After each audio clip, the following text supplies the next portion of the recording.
Hello everybody and welcome back to my Dark Souls Remastered kind of accurate lore playthrough.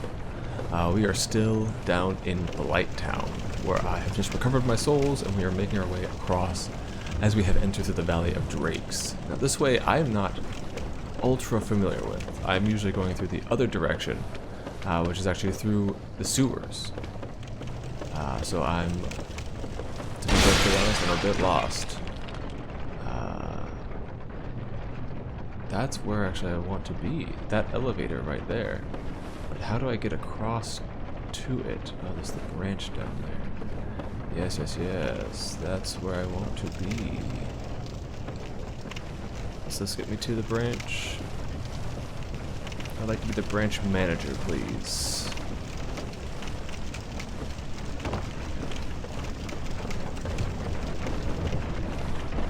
There we go. Because if I can get to that, I can get down below the swamp. I know where I'm going down there.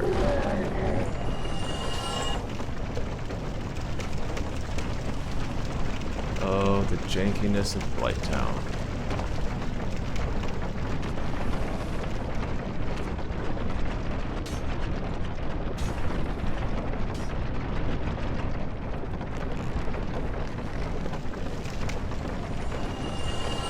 Someone fell.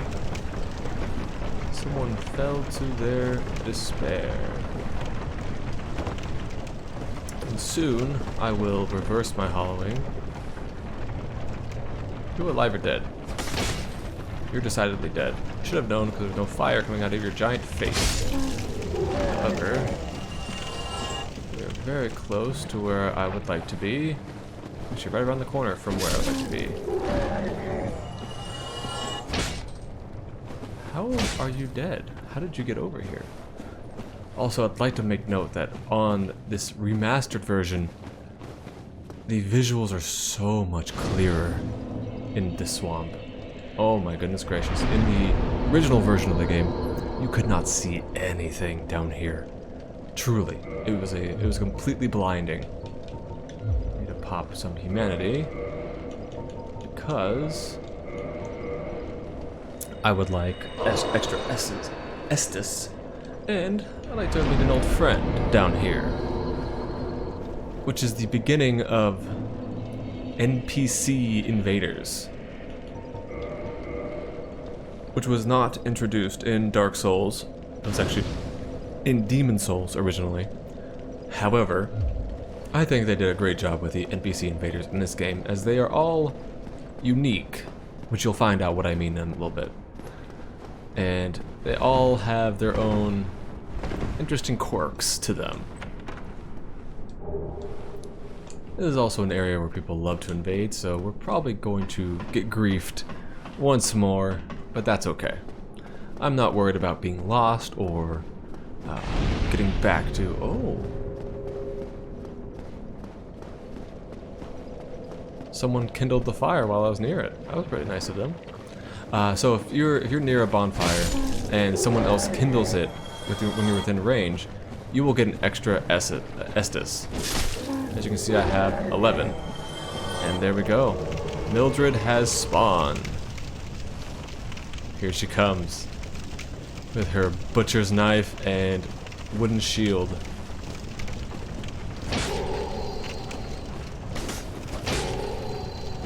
I just want to dance with her a little bit so y'all can see, get a good look at her. She's a savage woman, coming from my blood and my humanity.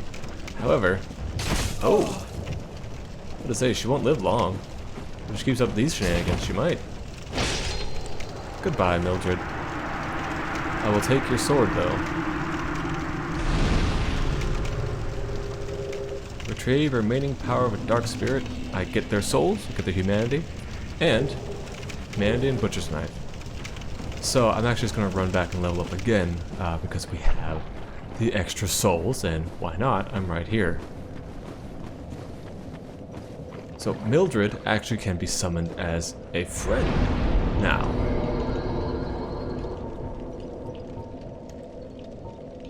Add some extra vitality because I know what is coming.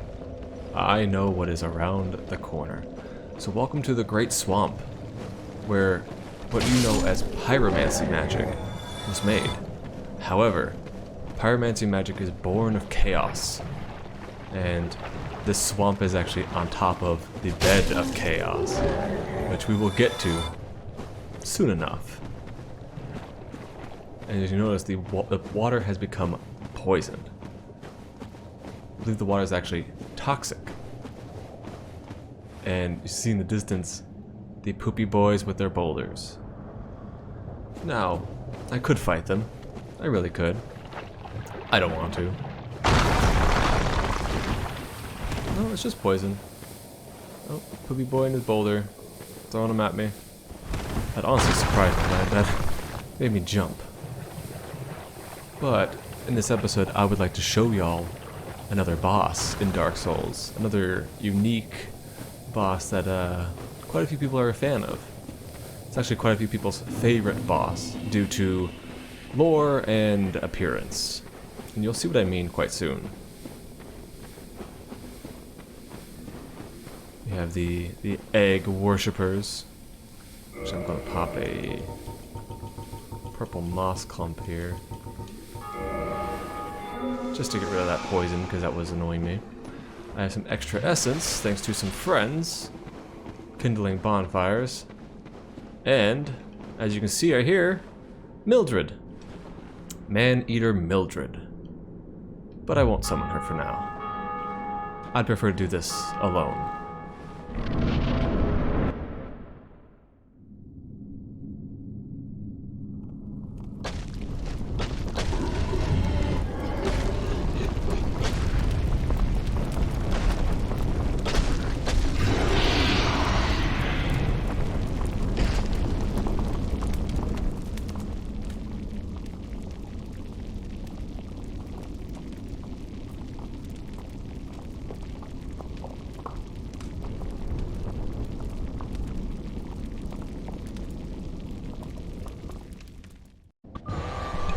Quailag.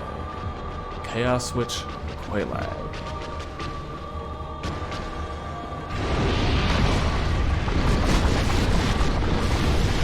So, as you may have noticed, it's a woman kind of riding a giant fire spider.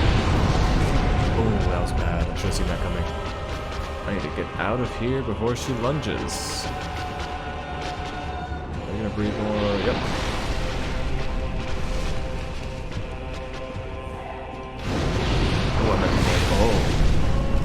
So the goal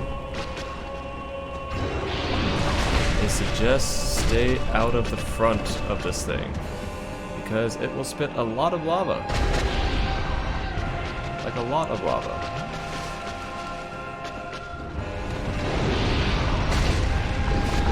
It will just continuously spit lava if able to. Which makes the battlefield a little treacherous, as you can see. We'll get the lore of Quailag in just a minute. After she stops beating me up. Away. Ah, the bell. Do you hear it?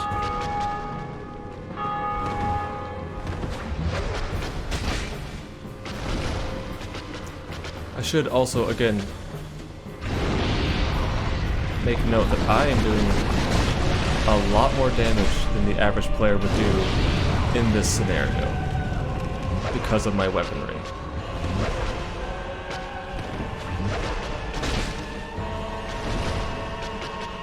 If you notice, I'm not actually locking onto her. It's not really worth it. Quailag defeated. So actually, I will allow the soul of Quailag to speak for itself. Soul of Quailag, once daughter of the Witch of Izalith, but now a chaos demon. Important to note. Special beings have special souls, and Quailag's soul contains all aspects of chaos. So who is Quailag, or Kellogg, or... There's been a lot of ways people pronounce her name. But it was important to note that she was a chaos witch Which, what's a Chaos Witch? That sounds awesome. A Chaos Witch is one of the Witches of Chaos who helped the Witch of Izalith harness the power of chaos and create basically fire magics, pyromancies. However, it's chaos pyromancy. And the Witch of Izalith, as we're stepping into her domain, was one of the original possessors of a Lord Soul. She helped bring about the Age of Fire. Her daughters helped her, and you saw in the beginning intro, there was the Witch of Izalith and her daughters, basically helped rain down fire upon the dragons and end the dragon's reign. The Witch of Izalith went a little too far, though. She kept pushing the soul, until it went way too far. And, as we'll see, the demons became around. The demons became a thing. And the more they pushed, the more corrupt they became. That's not a great looking landscape. That is pretty rough looking. And eventually, most of the Witches of Izalith became demons themselves, becoming corrupt and contorted, grotesque.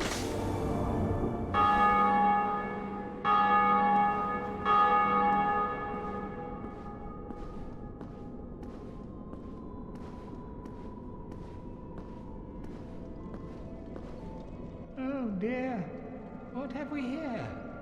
Are you a new servant? But you have no eggs. No matter. Go along and have audience with our fair lady. I pray that you will mind your manners. Egg servants. He still has his wits about him, in a way. And here is another Sister of Chaos, or Daughter of Chaos, I should say. Quelana. Who does not speak, as you've noticed.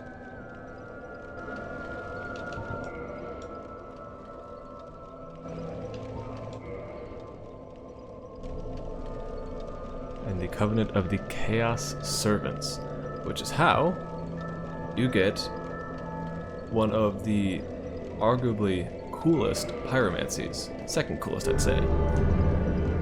Join the Covenant, and you are rewarded with the Great Chaos Fireball, which is awesome. So you can actually offer her your humanity to increase your ranks in the Covenant, which will give you other rewards. I don't remember the rewards exactly anymore, but I know one of them is a pretty decent pyromancy later on. So that's about it. That's all she has. She's also a firekeeper, if you haven't noticed. I can reinforce my Estus with her. My controller somehow isn't connected any longer. Hold on. It's blinking. It's thinking about it. Come on. This is excellent news. This is working great. Here we go. Okay. So let's sit by the fire. Level up once more. I feel like endurance is always a great thing to put into because it allows me to not get hit. If I don't get hit, I can't die. And here is another one of the great mysteries of the Soul series is, why is this here? Illusory wall ahead. It's not. Spoiler.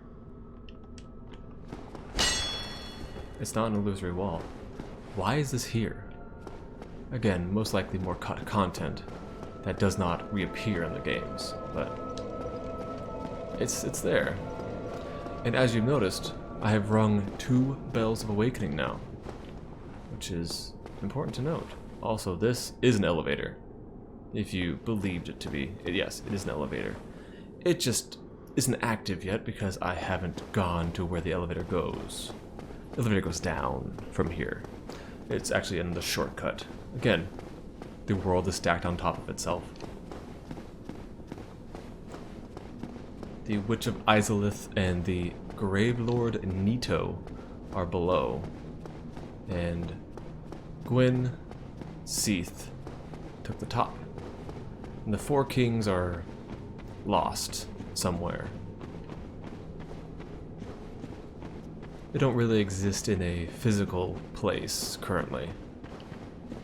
And then there's the furtive pygmy, so easily forgotten. Which I hope you haven't forgotten about him, because I haven't. So right now, all I'm going to do is actually run all the way back to actually where Andre is, because that's where we're actually supposed to go next.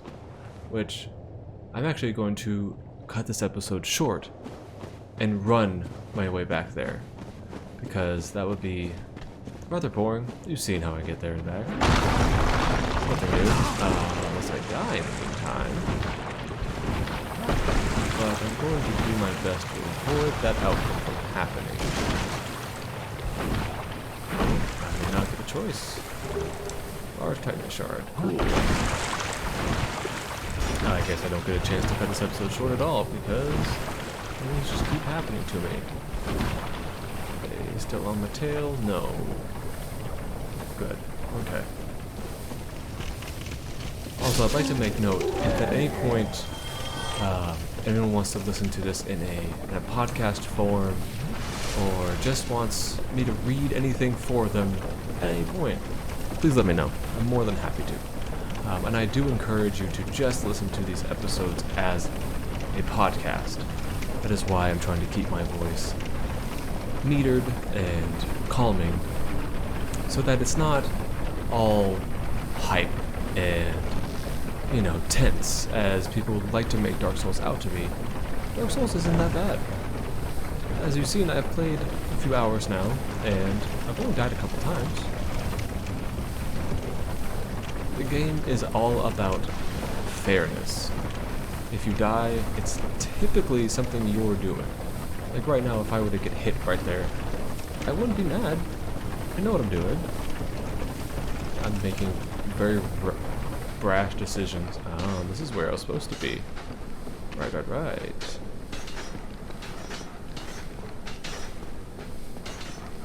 Oh, these guys are a pain.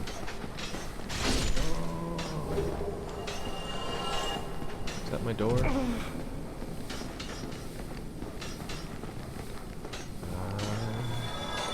A bit lost, and I don't want toxic. Oh, I'm toxic now.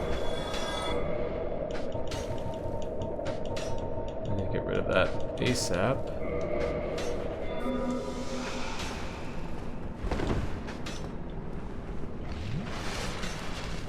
Huh. Can't get to you, sir. I can get to you. Oh, you stunned me out of it. Congratulations. And there are dogs here.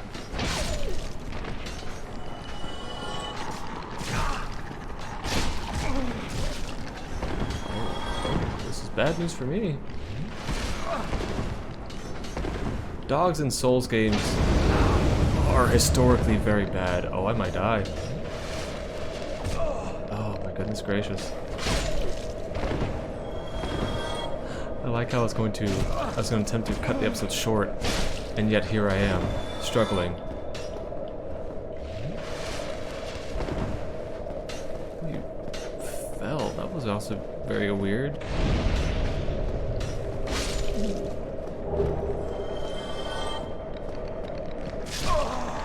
How did I die? What happened? What happened to me? Oh my goodness gracious, I got deleted. That was unfortunate. Alright. I'm gonna cut this episode here. I like how I just mentioned that it could be listened to as a podcast, and yet I'm completely lost and can't really help anybody. It's the quality lore content you're looking for right there. Alright everybody, thank you so much for watching, and I appreciate you so very much. Alright, I'll talk to you later. Bye-bye! And I must light a candle to light my way through the darkest of nights.